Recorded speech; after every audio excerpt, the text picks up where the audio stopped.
welcome to Renee Holden Marketing, where we discuss lead generation, marketing strategies to help your small business grow.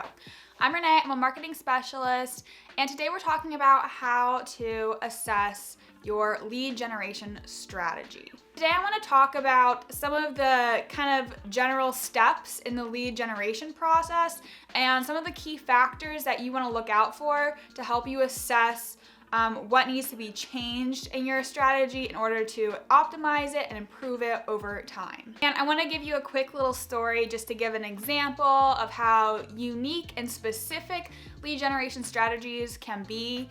I remember at my first internship, I was working for a B2B company selling scheduling software. It was a fairly high ticket item, and it really required a lot of relationship building in order to get a purchase. So our main strategy was centered on attending conferences. At these conferences, we would have a raffle. To submit to the raffle, you would need to fill out a form, and then we were able to nurture those leads when we got back to the office. So why do I bring this strategy up?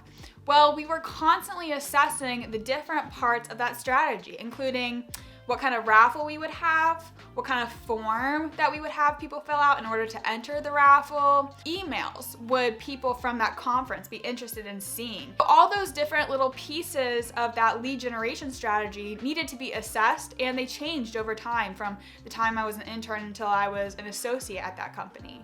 So today I'm just gonna walk through some of those main steps with you. One of the most crucial steps of your lead generation strategy is where you are getting traffic from.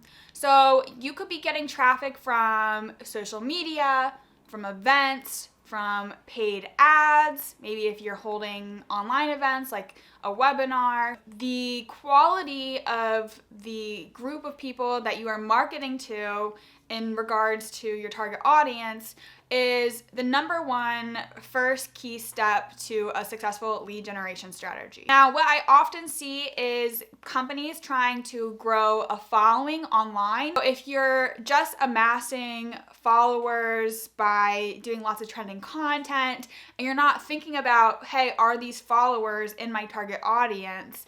You can find yourself in a place where you're doing lots of marketing and putting a lot of time and effort into marketing strategies that are not resulting in high quality leads who may actually purchase from you. And the way you can start to assess if your traffic is high quality traffic, which by that I really mean leads that might actually purchase from you in the future, is to score your leads. So scoring is basically when you assign a number or some kind of grade to all of your leads based on the specific characteristics of your target audience or target buyer persona. The second part of a lead generation strategy that you'll need to assess is your lead magnet.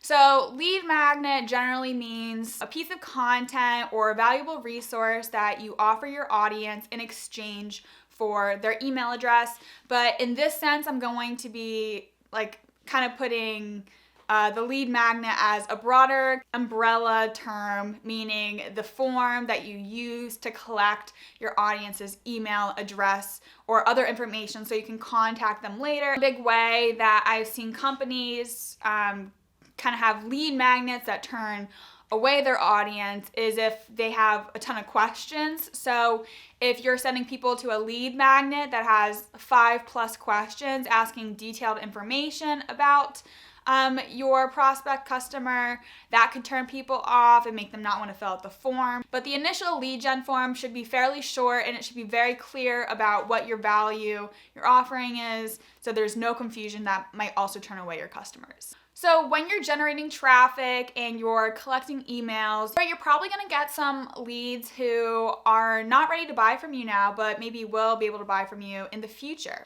And really the biggest mistake I have seen with companies' lead nurturing processes are just companies not doing it at all. The worst thing that you can do with your email list is to not use it and let it go cold. And just naturally, the email list that you build will degrade over time as people change jobs, as people leave their companies. And if you wait 6 months, 3 months, a year to reach out to your email list, you have to understand that a good portion of those emails will no longer be valid, and your email software will notice you emailing a large number of people, a large number of emails that no longer work, which could hurt your email sender score.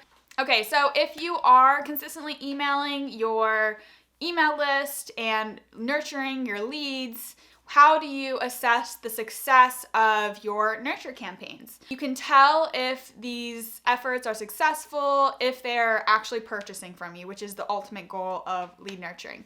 But also you can look at your email analytics. Any email software platform will offer you basic analytics like open rates, click-through rates. Comment below if you have a specific strategy for optimizing your lead generation processes, or a time where you made an optimization and it really greatly improved the outcome of the sales team. I would love to hear those stories down below.